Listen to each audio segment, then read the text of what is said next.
दरम्यान हिमांशु रॉय यांनी राहत्या घरीच आत्महत्या केली। आत्महत्येपूर्वी त्यांनी लिहिलेली सुसाइड नोट मिळालेली आहे। आत्महत्येसाठी कुणालाही जबाबदार धरू नये असं त्यांनी त्यांच्या सुसाइड नोटमध्ये नमूद केलं आहे।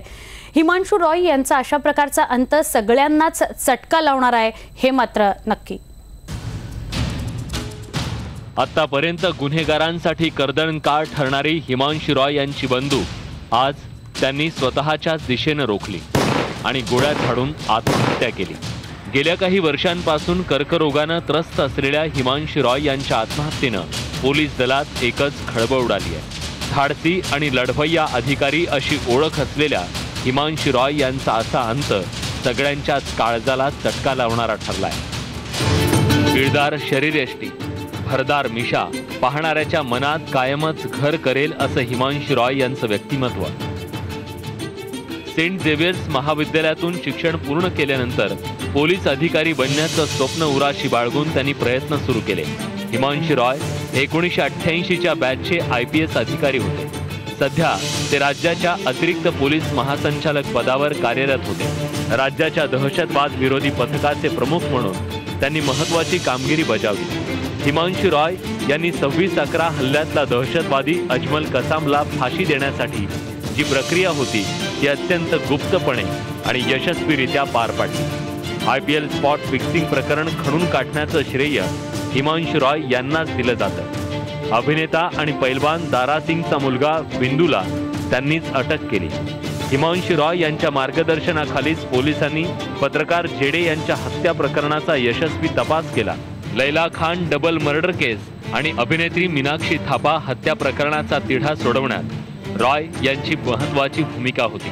एक हसरमुख व्यक्तिमत्व गेले। कृपया कोणी याच्यावरती राजकारण याच्यावरती होऊ नये, त्यांच्या या दुःखद निधनावरती कोणी प्रश्न उभारू नये असं माझं सगळ्यांना कळकळीचं आवाहन। एक अतिशय उत्कृष्ट काम करणारे असे अधिकारी म्हणून त्यांची ख्याती होती आणि विशेषतः मुंबईमध्ये, नाशिकमध्ये त्यांनी ज्या गुन्हेगारी क्षेत्रामध्ये जे काही अपप्रवृत्ती होत्या त्याच्या विरुद्ध जोरदार कारवाई वेळोवेळी केलेली होती आणि याचं अचानक पाऊल कदाचित त्यांनी काही त्यांच्या वैयक्तिक कारणामुळे उचललेलं असावं। लष्करी अधिकाऱ्याप्रमाणे पोलीस अधिकाऱ्यांना आवश्यक त्या रजा का दिल्या जात नाहीत असा सवाल माजी पोलीस अधिकारी MN रॉय यांनी उपस्थित केलाय।